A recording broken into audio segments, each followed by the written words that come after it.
तो इस वीडियो के अंदर हम क्रिस्का ट्रैपिंग सॉल्यूशन के आईपीओ के बारे में बात करेंगे और जानेंगे कि इस आईपीओ के अंदर आपको कितना लिस्टिंग गेन हो सकता है और आपको इस आईपीओ के अंदर अप्लाई करना चाहिए या नहीं। चलिए शुरू करते हैं। तो देखिए, सबसे पहले हम ये जानेंगे कि ये कंपनी क्या काम करती है। तो देखिए, जो कंपनी है 2017 में ये कंपनी स्टार्ट हुई है, यानी कि लगभग अगर आप देखोगे 5 से 6 साल ये कंपनी को स्टार्ट हुए हो चुके हैं। तो देखिए, ये जो कंपनी है ये कंपनी में ट्रैपिंग टूल्स और ये कंपनी ट्रैपिंग स्किल बनाने का ये कंपनी काम करती है।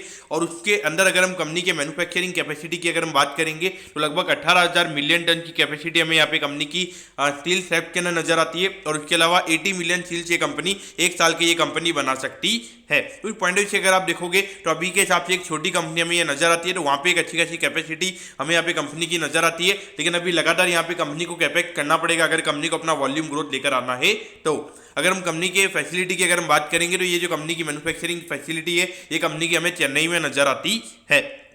अब अगर हम यहाँ पे कंपनी की अगर हम प्रोडक्ट रेंज की अगर हम बात करेंगे तो देखिए, जो पीएलसी के जो कंट्रोल्ड ऑटोमेटिक जो प्रोडक्शन लाइन होती है वो कंपनी की हमें यहाँ पे नजर आती है। फिर उसके अलावा जो यूनिफॉर्म का जो ग्रेन स्ट्रक्चर होता है वो ये कंपनी बनाने का काम करती है। तो ये जो सारे जो लीड फ्री हो गया, फिर उसके अलावा जो जंबो कॉइल्स होते हैं जो 500 किलो तक ये कंपनी बनाने का काम करती है। तो अगर हम कंपनी के प्रोडक्ट्स वगैरह की अगर हम बात करेंगे तो अमेरिकन, यूरोपियन और जो इंडियन स्टैंडर्ड्स होते हैं तो उसको यहाँ पे कंप्लाई करके ये कंपनी अपने प्रोडक्ट को बनाने का काम करती है। अगर हम देखेंगे तो यहाँ पे जो इनका जो कोल्ड रोल्ड इनका जो स्टील स्ट्रैप्स है तो वो यहाँ पे इनका में यहाँ पे रजिस्ट्रेशन नजर आता है, यानी कि वो आईएसओ का जो सर्टिफिकेशन होता है वो कंपनी के पास में यहाँ पे अवेलेबल है। तो देखा जाए तो अगर यहाँ पे कंपनी के प्रोडक्ट को सर्टिफिकेशन मिला हुआ है तो यहाँ पे कंपनी एक अच्छे क्वालिटी के प्रोडक्ट यहाँ पे कंपनी बनाती है। इसीलिए यहाँ पे कंपनी को अमेरिकन और यूरोपियन स्टैंडर्ड्स की वजह से यहाँ पे उसमें ये कंपनी ने कंप्लाई किया है। अगर हम कंपनी के टोटल एम्प्लॉइज की अगर हम बात करेंगे तो अभी करंटली 50 एम्प्लॉइज यहाँ पे कंपनी के नाम में काफी काम करते हुए नजर आते हैं। अब अगर हम यहाँ पे ऑब्जेक्टिव की अगर हम बात करेंगे, यानी कि जो कंपनी को आईपीओ से पैसा मिलने वाला है उसे कंपनी कैसे यूटिलाइज करने वाली है, तो यहाँ पे एक नई स्ट्रैपिंग लाइन कंपनी को ओपन करनी है। तो उसके लिए कैपेक्स के लिए यहाँ पे कंपनी फंड रेज कर रही है। लेकिन देखिए, मेरे ख्याल से अगर आप देखोगे अभी मार्केट में लिक्विडिटी काफी ज्यादा अवेलेबल है और ये बिजनेस अगर आप देखोगे एक काफी ज्यादा हाई कैपेक्स वाला बिजनेस हमें यहाँ पे कंपनी का नजर आता है। तो पॉइंट से अगर आप देखोगे हार्डली अभी 17 करोड़ ये कंपनी रेज कर रही है और उसमें भी अगर आप देखोगे 1-2 करोड़ रुपए तो यहाँ पे कंपनी के आईपीओ के एक्सपेंस में लग जाएंगे। तो एट दी एंड कंपनी के पास में 15 करोड़ रुपए बचने वाले। तो पॉइंट से देखा जाए मेरे ख्याल से यहाँ पे कंपनी अगर 30-35 करोड़ का फंड भी अगर यहाँ पे कंपनी रेज करती तो वहाँ पे मार्केट डेफिनेटली कंपनी को पैसे दे देता और वहाँ पे कंपनी के लिए एक अच्छा खासा पैसा भी आ जाता और लॉन्ग टर्म पॉइंट से कंपनी और पैसा यहाँ पे जनरेट कर पाती। और अगर उसके अलावा अगर हम देखेंगे तो यहाँ पे कुछ सिक्योर्ड बोरिंग्स है कंपनी की, उसे कंपनी को रीपेमेंट वगैरह कंपनी को करना है और उसको मोस्टली यहाँ पे कंपनी फुल के अंदर उसे रीपेमेंट करने वाली है। तो इसके लिए यहाँ पे ये कंपनी का आईपीओ में आता हुआ नजर आ रहा है। अब अगर हम फाइनेंशियल से पहले अगर हम कंपनी के प्रमोटर्स की अगर हम बात करेंगे तो देखिए, लेनिन कृष्णमूर्ति जी, बालामणि कन्नन जी, ये जो है ये कंपनी के प्रमोटर में यहाँ पे नजर आते हैं। तो देखिए, चेन्नई के अंदर अगर आप देखोगे जो मेन जो साउथ वाले लोग होते हैं तो उनके नाम ऐसे ही होते हैं। तो यहाँ पे एक प्रॉपर साउथ के हमें यहाँ पे ये कंपनी के फाउंडर नजर आते हैं।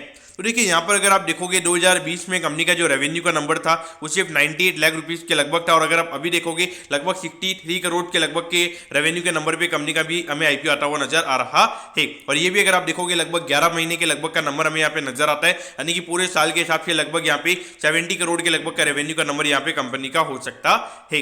पहले यहाँ पे 2 साल ये कंपनी हमें लॉस में नजर आई थी, लेकिन पिछले साल कंपनी ने लगभग 1.5 करोड़ के लगभग का नेट प्रॉफिट यहाँ पे कंपनी ने कमाया था। और अगर हम अभी देखेंगे तो लगभग 11 महीने में कंपनी ने 8 करोड़ के लगभग का प्रॉफिट यहाँ पे कंपनी ने कमा लिया, यानी कि जो इंडिकेशन दे रहा है कि लगभग 9 करोड़ के लगभग का जो नेट प्रॉफिट है कंपनी का वो ये फाइनेंशियल ईयर में कंपनी का हो सकता है। तो पॉइंट से अगर आप देखोगे तो काफी अच्छे ग्रोथ के नंबर्स हमें यहाँ पे कंपनी के देखने को मिल रहे हैं।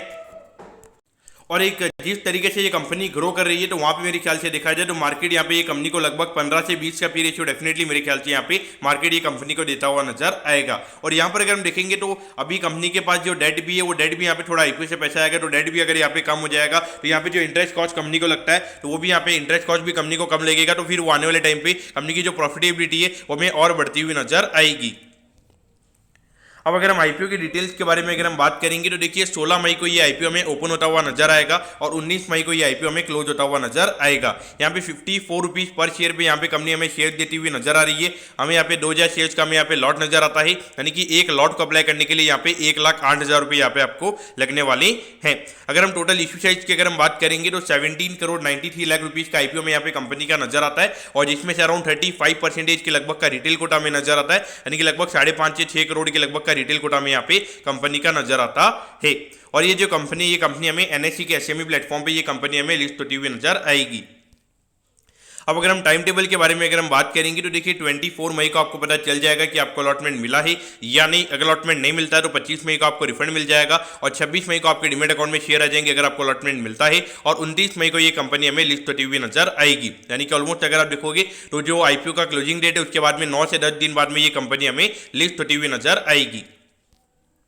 अब अगर हम यहाँ पे वैल्यूएशन के पैरामीटर्स पे अगर हम बात करेंगे तो देखिए अगर हम ये साल की कंपनी की अर्निंग्स की अगर हम बात करते हैं तो लगभग 9 करोड़ के लगभग की अर्निंग्स यहाँ पे ये कंपनी की, ये जो अभी मार्च एंडिंग वाला जो क्वार्टर था, यानी कि अभी हम 1 महीने अभी 2 महीने में हम आगे चल रहे हैं, तो उसके हिसाब से अगर हम पिछले साल की अगर हम अर्निंग्स की अगर हम बात करेंगे तो लगभग 9 करोड़ की अर्निंग्स हमें यहाँ पे कंपनी की नजर आती है। और लगभग अगर हम देखेंगे तो 65 करोड़ के मार्केट कैप पे ये कंपनी का आईपीओ में आता हुआ नजर आ रहा है। उस पॉइंट ऑफ व्यू से अगर आप देखोगे तो कहीं ना कहीं यहाँ पे वैल्यूएशन के पॉइंट ऑफ व्यू से अगर आप देखोगे लगभग सिर्फ 7 से 8 के पी रेशियो पे कंपनी का आईपीओ में आ रहा है। और जिस तरीके की फिनोमिनल ग्रोथ हमें कंपनी के अंदर देखने को मिली है, मुझे लगता है कि वहां पे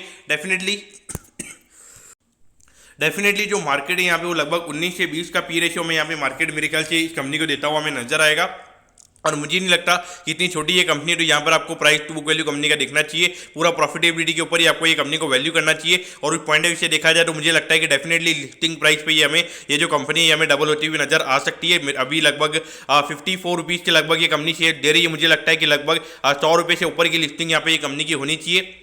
और अगर मार्केट में अगर थोड़ी वीकनेस आती भी है तो भी मुझे लगता है कि कम से कम यहाँ पे जो लिस्टिंग है लगभग 90 से ऊपर हमें यहाँ पे कंपनी की होती हुई नजर आएगी। अगर मैं अभी करंटली ग्रे मार्केट प्रीमियम की अगर मैं बात करूंगा तो अगर ग्रे मार्केट प्रीमियम अभी जो हमें करंटली इंडिकेट कर रहा है कि 50,000 से ऊपर की लिस्टिंग हमें यहाँ पे कंपनी की एक लॉट के ऊपर हमें यहाँ पे होती हुई नजर आ सकती है। यानी कि जो अभी करंटली जो ग्रे मार्केट प्रीमियम चल रहा है वो ये इंडिकेट कर रहा है कि 40 से 50% प्रीमियम पे हमें ये कंपनी की लिस्टिंग देखने को मिल सकती है। लेकिन मुझे लगता है कि लगभग यहाँ पे 90 से 100% के प्रीमियम पे ये कंपनी की लिस्टिंग हमें होती हुई नजर आएगी। और मुझे लगता है कि अगर मार्केट अगर काफी अच्छा रहता है इसके लिस्टिंग के दिन तो यहाँ पे लगभग 150% के प्रीमियम पे भी ये कंपनी की लिस्टिंग हमें देखने को मिल सकती है। क्योंकि अगर आप देखोगे प्रॉफिटेबिलिटी यहाँ पे काफी अच्छी है, ज्यादा भी अगर आप देखोगे तो डेट वगैरह आपको थोड़ा ज्यादा लगेगा, लेकिन यहाँ पे आईपीओ से जो पैसा आएगा वो डेट यहाँ पे कंपनी का कम हो जाएगा। मार्केट के भी यहाँ पे कंपनी का काफी छोटा है, तो इस भाव से अगर आप देखोगे खोने को कुछ भी नहीं है।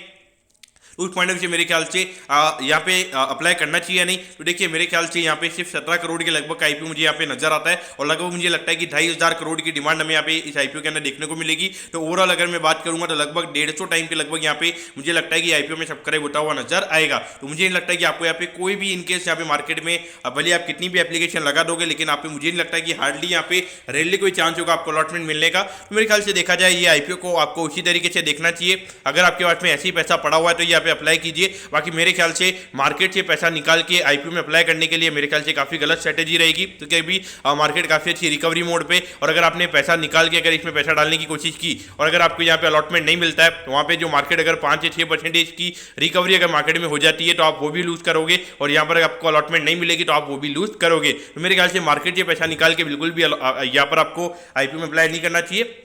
अगर आपके पास में ऐसे 10-15 लाख रुपए अगर पड़े हुए हैं तो यहाँ पे अप्लाई कीजिए। और एचएनआई कोटा में मेरे ख्याल से एप्लीकेशन लगाने का यहाँ पे कोई मतलब नहीं होगा, क्योंकि लगभग 300 से 400 टाइम का मुझे लगता है कि सब्सक्रिप्शन यहाँ पे एचएनआई कैटेगरी में हो जाएगा। यानी कि 3-4 करोड़ की एप्लीकेशन अगर आप लगाओगे तब जाके आपको एक लॉट मिलेगा। तो मेरे ख्याल से उसमें कुछ हार्डली कोई रिटर्न बनेगा नहीं। तो उस पॉइंट से एचएनआई कैटेगरी का ना मेरे ख्याल से एप्लीकेशन लगा के कोई मतलब नहीं है। दोस्तों मैं करता हूँ कि क्रिस्का ट्रैपिंग के आईपीओ के बारे में आपको सब कुछ समझ में आ गया होगा। अगर आपकी कोई भी क्वेरीज है आप कमेंट कीजिए, मैं जरूर आपके कमेंट पर रिप्लाई करूंगा। ओके दोस्तों, thank you, have a nice day.